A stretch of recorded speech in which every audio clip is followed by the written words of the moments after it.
Hello, beautiful people. I hope all is well. I do apologize for being tardy, but I was looking rough and I had to put some product in this hair. I had to put a little eyeliner on, fix up my eyebrows a little bit, give y'all a little lip gloss. Had to give y'all a little something because I was looking kind of crazy. So I do apologize for being late. However, we are going to get into Ask Alison, which is my weekly live Q&A live stream where I answer the burning questions you have around dating and relationships. So how does it all work? If you are new to my page, you may not be aware, so let me explain. Come on, Instagram, be my friend. Instagram is acting weird. Let me close it. So how it works is in my stories, every Tuesday evening-ish, I post the same exact story, and it looks like it expired. Okay. I post the same story. It's a cell phone with gray, and I have on red, and I'm smiling. I look really pretty. And it has a box for you to drop your question inside of it, which I am pulling up right now. Here we go. This is what it looks like. Now see this? I'm sorry. Yeah, it looks just like this, and it has a little, I guess, question box at the bottom for you to drop whatever questions you have. You go ahead and you put it right in there. And then I answer said questions. So if I have time, I'll take additional questions on the live. If I have time, I can invite you onto the live for you to ask whatever questions that you have. But today I ain't got that time. So I don't usually go to the gym on Wednesdays. I went to the gym today, which set me back from picking up the baby, which then set me back from getting started on time. And now it's a little too much for me. Un momento, y'all. It's a little intense. Okay, I can live with that. Mind you, I clip this and I reuse it, and then it's going to bother me that my lips were shiny like that, looking like I was eating some chicken. All right, so let us get into the live Q&A. Oh, actually, let's pin some important information first, because we got to make sure that we know what's going on. Ready, set, love.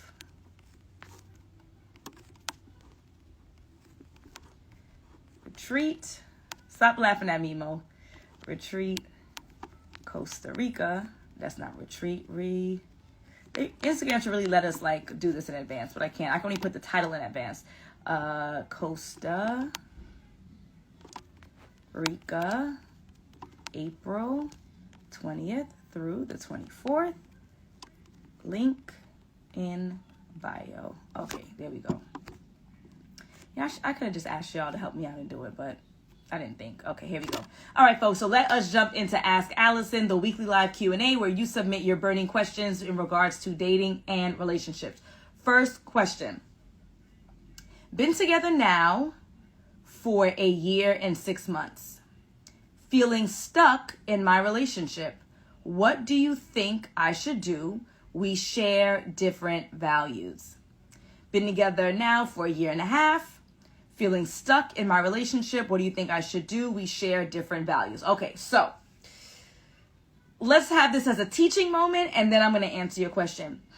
Folks, we have to assess whether or not someone is an appropriate match for us before we get into this committed relationship. Now, the good news is that you're not married, right? So breaking up from someone where a relationship isn't a good fit for you, it's not working for you, you realize later on you're an inappropriate match, it's not the end of the world. It just takes some words, right?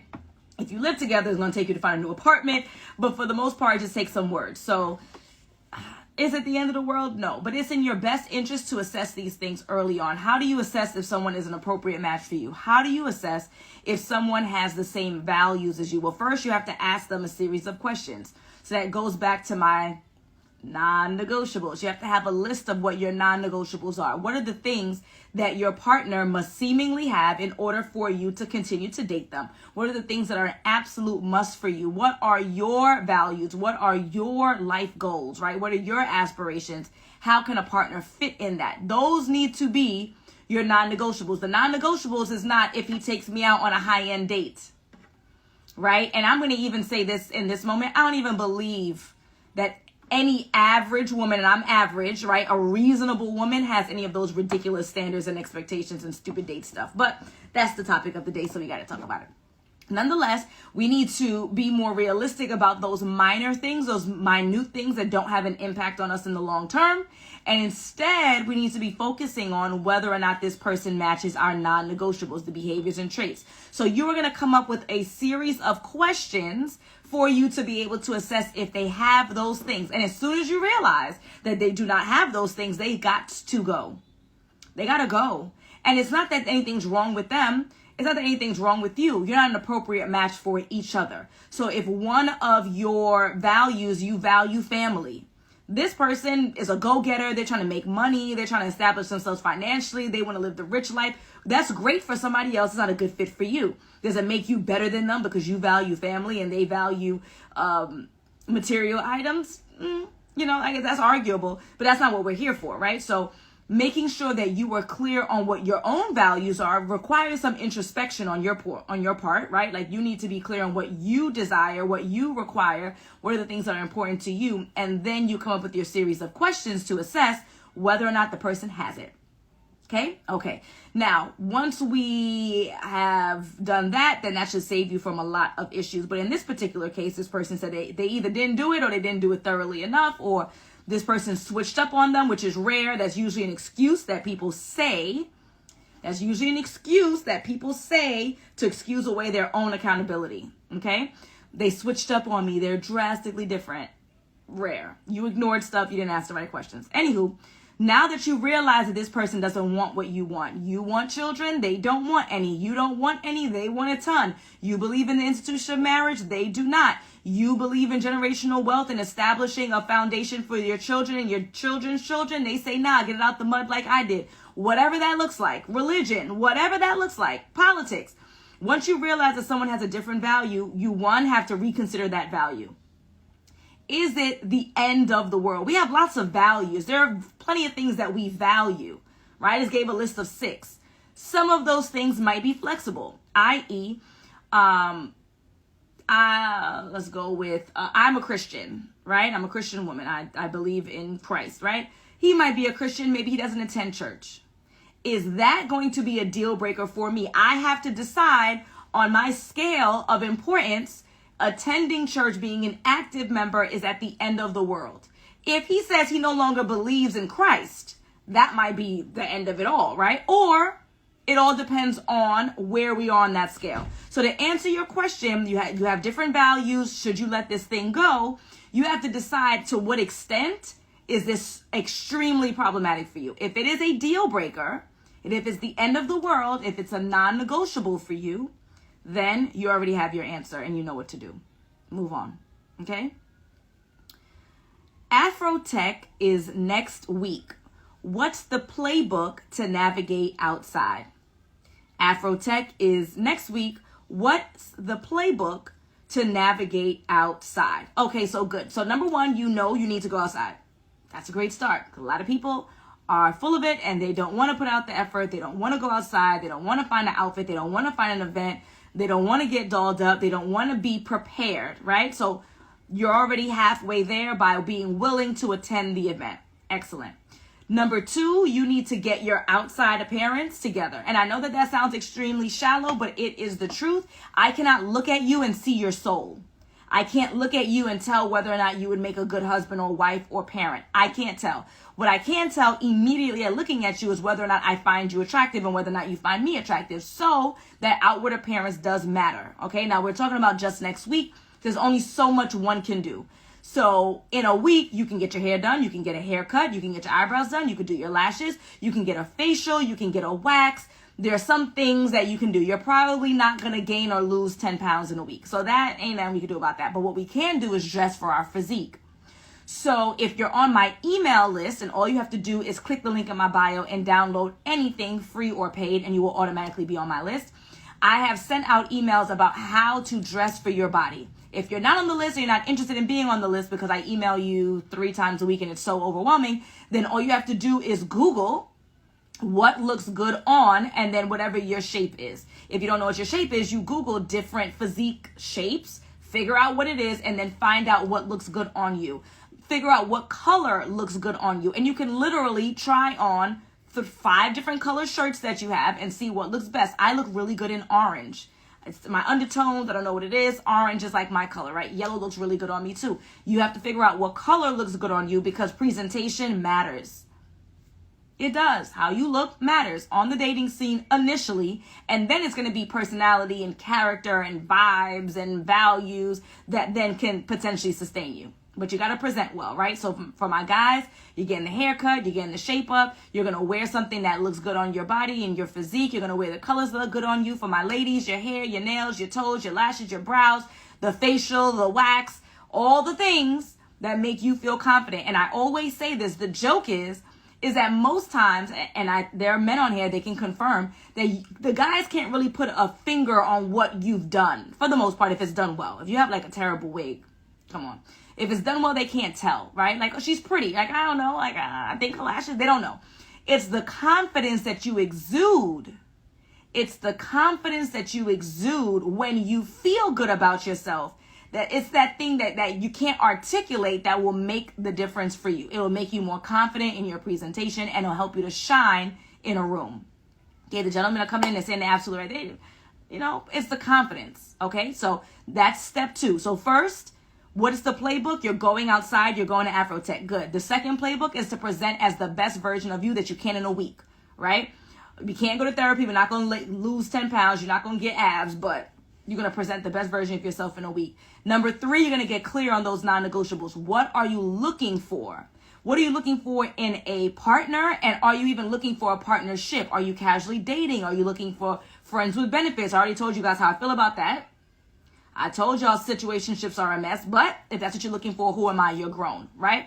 So figuring out what you want out of this partnership and then what are you looking for in a partner, coming up with your questions that you are going to ask to see if that person wants what you want, and then you are going to socialize. Here is a gem that I only drop for those who are in my coaching program that I'm going to bestow on all of you right now. You ready for this gem? When you are going out socially, it is not only about talking to the sex that you're interested in. So if you're heterosexual, you're talking to the opposite sex, homosexual, right? It's not about that. It's not only about that. It's about opening up your general circle. So that means that you should be talking to people of opposite sex. You should be talking to people of the same sex. You are socializing. You are increasing your general network, right? Because what does this look like? It might not be that your husband is at that event. It may not be that your wife is at that event, but their sister could be, but their frat bro could be, but their mom could be the host or the owner of the venue. So it's not only, oh man, I went to this conference. Alison told me to go to this conference. Alison told me to go and I went and I didn't see nobody there. She made me waste my money. If you ain't talked to nobody, you sure did, but Alison didn't do it, you did. It's your responsibility to open up your network as well. So it's not about, I went to this event and I didn't get any numbers from any guys. I didn't get any numbers from any girls, so it was a waste. Did you socialize and network with other people so that you can grow your general circle? Because it could be your table mate's cousin's coworker that is your husband or your wife. Does that make sense? So network. Next question. Should women shoot their shot to men? Should women shoot their shot to men? Okay, so shooting your shot as a woman is something that you should be doing. However, it does not have to look the same way that it looks for men, right? So the gentlemen are saying that they want reciprocity. So we have to show that we're interested. And we've been socialized as women not to, right? We're coy. We're alluring. You really can't tell.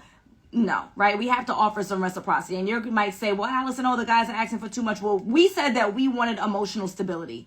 We said that we wanted them to be more emotionally aware and open and honest and share. So now they're sharing and then it's a problem. We can't have it both ways. So the guys are saying that they want more reciprocity. The guys are saying that they want to know that a girl or a woman likes them. Okay? So shooting your shot as a woman doesn't mean, yo, handsome, you look mad good, let me get your number.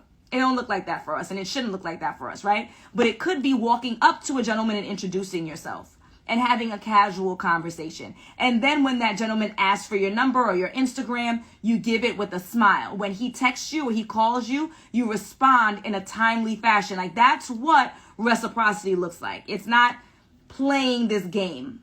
right? We don't want to play games. We're too old for games. If you're on my page and you're like me, you're in your 30s, you're in your 40s, we're not playing games. You're being straight up. Now, it doesn't mean aggressive, because the gentlemen are also saying that they are not looking for a masculine woman. If they are a heterosexual masculine man, they want a feminine woman. So we're not being aggressive. We're not grabbing them by the balls like how a guy might touch a girl's butt, which is inappropriate either way. We're not doing all that.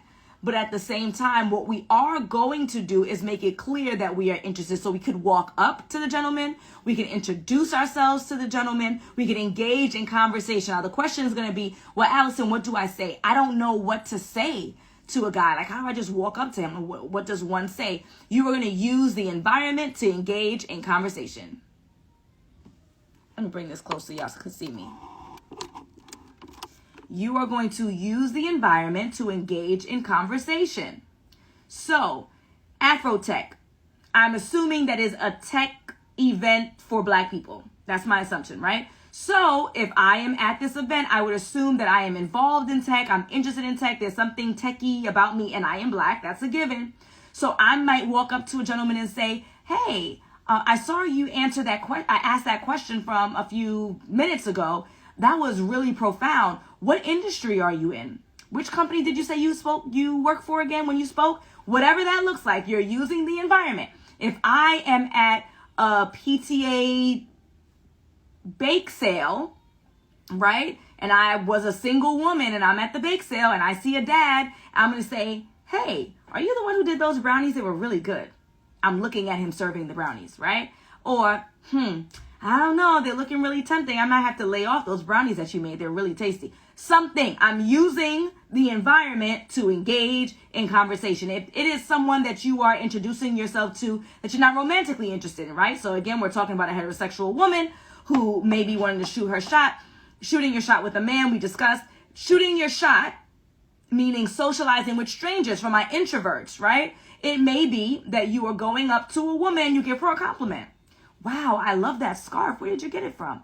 Girl, you know that those shoes are, right? And you give a compliment. You use what they have on. You use something that they said on a panel to engage in conversation. You want to expand on your network. You want to expand on that network. So if that means that you are introducing yourself to gentlemen and engaging in conversation around whatever has us together in this same space. Oh, are you new to the neighborhood? I've never seen you in this restaurant before. Whatever that looks like, use the environment to engage in conversation. You are going to smile. You're going to be warm and welcoming. You're going to get off of your phone so that you are more approachable. Again, if you are like me, in your 30s and 40s, if you are a West Indian person, you know that we were taught to not interrupt our parents or any adult while they're on the phone. Don't you see me on the phone? So if you are on the phone, then you are giving the indication that you are too preoccupied to be spoken to. Take the headphones out of your ears if you want to be approached. I'm not talking about a scroll. I'm talking about on the phone. Get off the phone if you want to be approached. You have to put yourself in a position to be approachable. That means you are warm. You are smiling. You are welcoming. The chest is open. I'm not crossed. I don't got my attitude. I don't got my Brooklyn face on. Because who would want to approach that? I wouldn't. Okay. I see my good friend Chris, who has requested to join the live. I don't know if you're doing this by mistake or not, but I'm going to accept your request. Mistakenly do it, but I'm going to accept your request, Chris. See what you got to say. And then I got to put the baby down in 10 minutes. So let me know what's going on. Welcome everyone who is just joining the live. My name is Alison, certified coach. And I have Chris who has requested to join the live. Chris, what you got to say? Oh, really? We had it scheduled and all that for us. We did? We did. It's all good. I recognize that we can reschedule. I can tell. Plus, I think the audio thing might happen. That when you started talking, when I came in, I heard what you were talking about last time, I think. Ooh. Well, I'm not going to reschedule if our sound is good. So, folks in the comments, can you let me know if my sound is questionable? Instagram be hating on me. Sometimes when I bring folks on to the lives, questionable is not even the word. So, I know there's a bit of a delay. Just give folks like 10, 15 seconds. If the sound is off, we'll reschedule. If the sound is not off, we're going to do this thing. We'll just rock. Nick in the city said it's good. Nick in the community said it's good. She said she can hear both of us. Okay, cool. All right, good, good, good. All right. Thank you, Erica. They said it's good. Everyone who's commenting. Welcome, welcome, welcome. My name is Alison, certified dating and relationship coach. I primarily work with women to help them be found by the partners that they deserve. I have a bachelor's degree in education, master's degree in counseling, master's degree extension in mental health counseling. And Chris is going to be doing the interviewing this time. Last time I usurped him. I just started talking. We was vibing so well that I got thrown off course. So, Chris, I'm gonna hand the mic over to you. What's going on, brother? Uh, Blessing and progressing. I appreciate it. But really, I was just kind of listening to the live and everything I requested because I thought we was on for 6:30. But the questions you were asking this live was pretty lit. But I appreciate you answering nonetheless. So I'm just kind of curious in regards to from your experience and all the people that you deal with in regards to men, what are some of the struggles that ladies are experiencing in regards to men not spending quality time in the home, and how is that actually affecting Oh, relationships? absolutely. That's such a good question, Chris. So, what I'm finding with women who are in relationships, married, living in with their partner, is that there are lots of complaints about inequity in the division of labor. At first, it's usually not that big of a deal. Excuse me. It's usually not that big of a deal um, when it's just the husband and the wife, the man and the woman, the boyfriend and the girlfriend. We could kind of leave the house a little messy, no big deal. The dishes will get washed when they get washed. We do the laundry when we need to do the laundry. And in the beginning, it's also kind of cute, right? Like, oh, look at me fulfilling my wifely duties. When a baby is introduced to the equation, the amount of labor that is associated with raising a newborn, for caring for a newborn, is exponentially increased.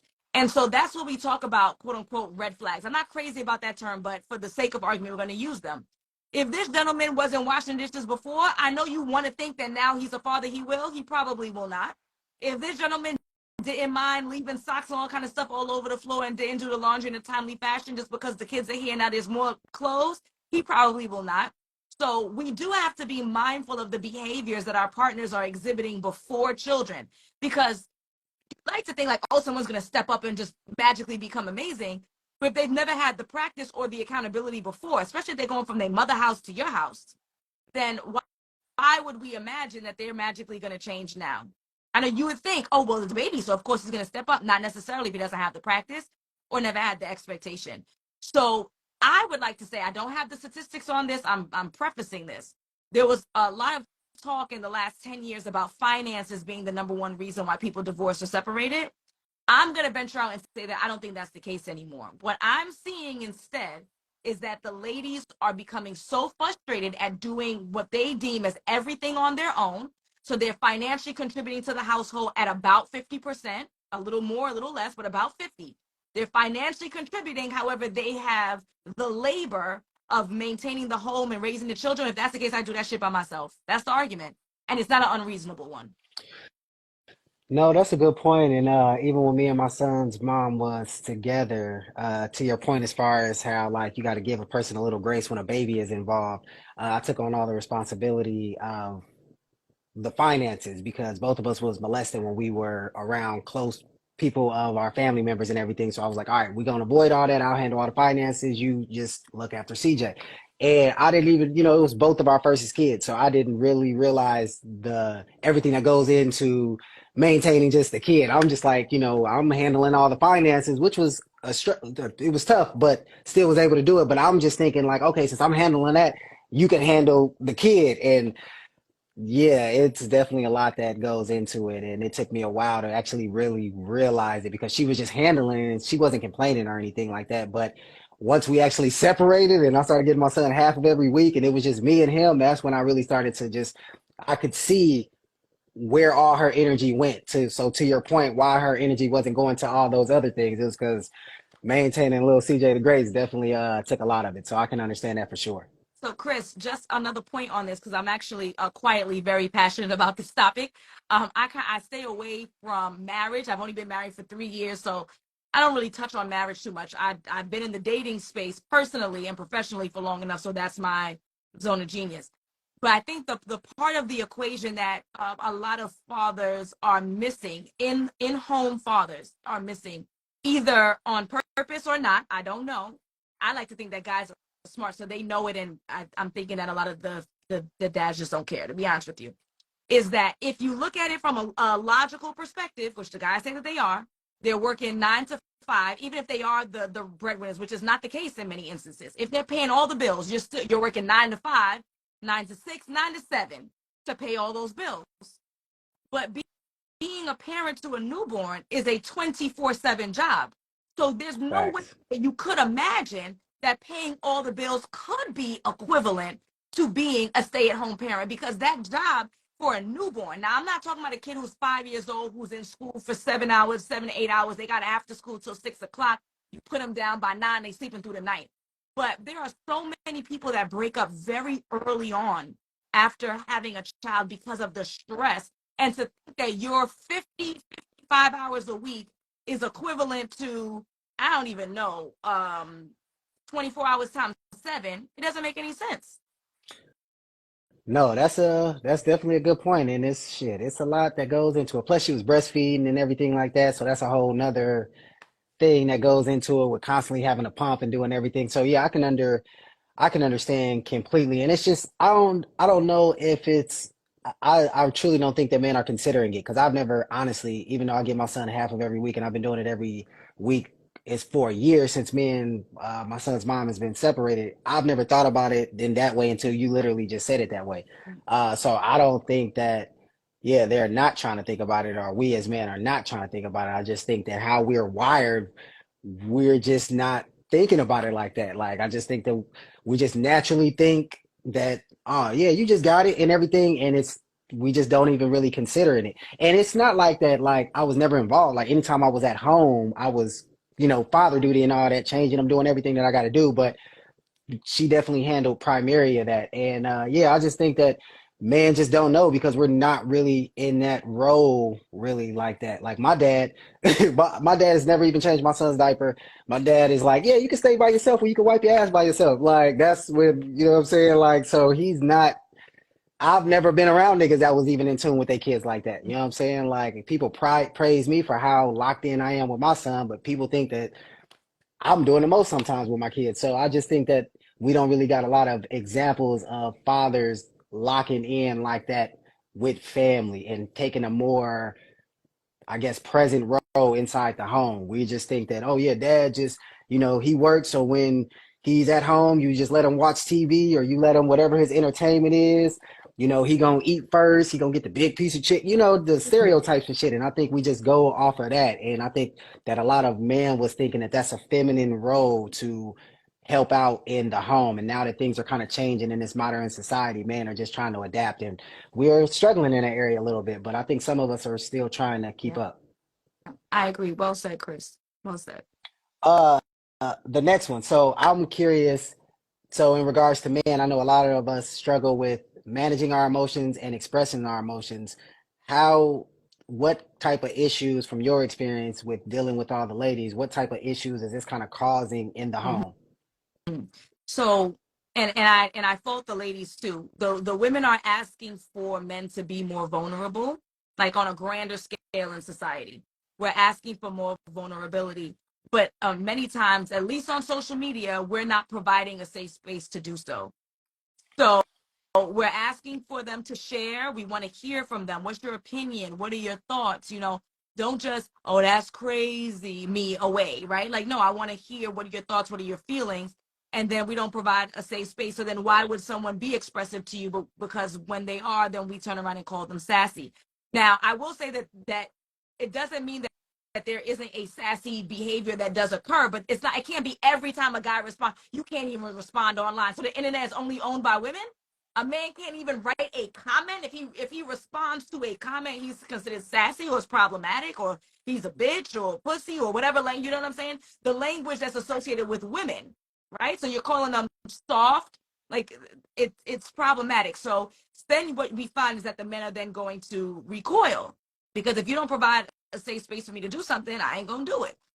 So I think that the work needs to be done that we can't just say with our mouths as women in society that we want men to be more expressive and vulnerable, and then also not provide them a safe space to do so. Not to be disrespectful, but just for them to express themselves without judgment. So, in what is like the best method in order? Because I know a lot of times, like the difficulty is, yeah, they get called sassy or some type of like negative stereotype, but it's also some of them fear what they say later on get weaponized against them, Mm-hmm. gets thrown in their face. So for whatever reason, if like I got a client or whatever, he's on some hard times financially or whatever, and so his woman had to take more of the financial responsibility. And so when he comes to her, like, I'm really not feeling good about myself because of this circumstance and all that stuff like that. She knows that that's a soft spot. Then she'll get mad and just like go right there as soon as it's. And so it then makes, like you said, recoil, and it makes it difficult to actually. So the biggest challenge that I see with a lot of men is they're afraid of when I do say it puts me in a position of weakness that whenever she is mad, and it's not saying she'll always throw it in her brother's face, but just when she does reach her limit, then it's coming out. And unfortunately for a man, a lot of times it damn near only got to get used against us one time, Mm-hmm. and unfortunately sometimes it don't even got to be with the woman we with. It could have been somebody that happened in the past, and then now we're just kind of closed off to this woman that's in front of us. But I do think that it's tied a lot to, like you said, the response in it. Although I don't really see a lot of sassiness when it comes to like intimate relationships. Like, that's wild if your girl call you sassy. That's damn near. Yeah, they're not usually doing that to nobody's face. I mean, that means that you're already, if you're insulting each other, then that means that you're gonna probably be in an unhealthy, potentially abusive relationship. Ain't nobody doing that. I'm just talking about like online, and Oh yeah, unfortunately, yeah, yeah. online is becomes the reality, right? Because folks are seeing what goes on online, and then their assumption is that's what's happening in reality. I'm telling you, I have a platform of tens of thousands of women. That list that's been circulating about what dates are appropriate or inappropriate is absolute bullish. Like Facts. it there might be one or two like on the list. I think is going to somebody's house. Absolutely not. You're estranged. I'm not. I have to keep myself safe. But the Cheesecake Factory, we going to the Cheesecake Factory. I even So a seen lot of IHOP. I'm like, IHOP as a first date, that's a little Denny's. That's, you know what I'm saying? Stuff like that's sketchy too. But I feel you. Cheesecake Factory, I was blown away. Like, there are so many things on that list that are acceptable.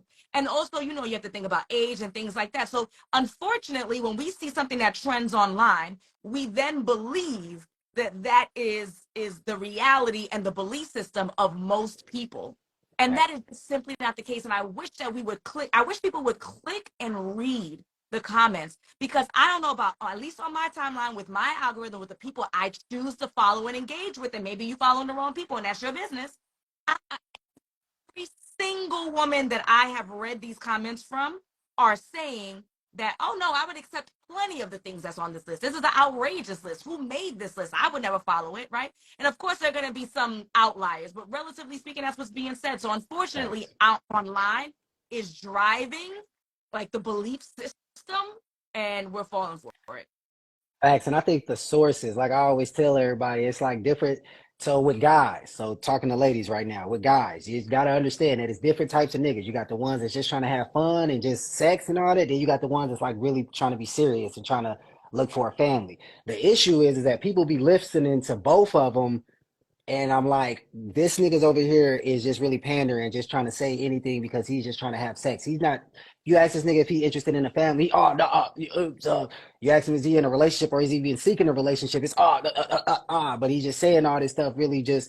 But these people over here, that's why I tell even ladies, it's like we need y'all to have louder voices, especially the ones that's like on the side that you're referring to. It's just because the ratchet ones are really having the loudest voices. The girl that don't want to get out for the cheesecake is having the loudest voices. The one that's, I don't need a man, and you know what I'm saying? Now we know need, but not Mm-hmm. semantics or whatever, but I could just be single forever and all that stuff like that. It's like these are the ones that got the loudest voices. Same thing when it comes to the man, like the fresh and fit niggas that's making it seem like women just gotta just shut up and just not do. It's like, come on, bro. That's you're not about to have no family with that fucking mindset. You know what I'm saying? Right. Like even just the whole, now we talked last time about like why every 15 minutes a guy can get fertile again as opposed to a woman that takes 9 months and everything. So I'm just bringing up just how that's God made us. But even I believe that it's like, nigga, if you're trying to have a long-term family, like, nigga, you can't just be out here having multiple women and everything, but it's again the loudest voices for the men and the women. So that's not even a woman problem. It's just I think on both sides we just got to be louder for the good people, because otherwise just the darkness is winning right now, and that's what's going viral. That's what's trending because that's what's getting the likes. That's what's getting shared. That's what's going on the reaction videos and all that stuff like that. But then when motherfuckers been together 30 years and they passionate still in 30 years, niggas, you know what I'm saying, they go on a podcast and get 100 views. So I just think we gotta, like you said, choose to tune into something else as opposed to the negativity that we've been kind of consuming. Yeah, absolutely well said. I will tell you this, I'm glad that you said it at the end, because we, men and women, the ones who are serious, the ones who have standards that are reasonable, the ones who are looking to build the community, build the Black community family, we are not loud enough. And a part of the reason why is because of the algorithm, because of society, because of whatever, but we're not loud enough. I saw a reel made by Black Marriage Club, and it was a reel that said that the people who are happy in their marriages are too busy to be online to make reels about how happy they are in their marriage. The people who That's are a good point. miserable are the ones who are online, who are going to make all the content and the podcasts and the reels and the this and the that and these imaginary lists that most people don't follow. So unfortunately, if we're in the space because this is what we do professionally. But if we weren't in the space and we're just in our happy, healthy relationships, I doubt that we would just be creating content 3 times a day to That's talk a good about how point. good things are, right? That's a And good point. so it's our responsibility as those who are in the space. And I would ask, I beg for anyone who is happy in their relationship to speak up, even if it's just one comment underneath the shade room, even if it's one comment underneath the Breakfast Club, to say like, nah, there's plenty of happy, committed, healthy relationships where guys have a safe space, where the women feel supported in the home. It exists, but those folks too busy being happy. What's the expression? Hating hoes ain't happy and happy hoes ain't hating. I love that. I don't think I've ever heard that, but I love that. And I even personally, I got to do a better job of responding to those posts and those trending reels and all that stuff like that. But and I can understand why we're probably not as loud. It's just because we're not just trying to argue. We're not trying to, because man, I mean, you know, you've had viral posts. You've had much more viral posts than I have, and you know, just all different types of minds come out of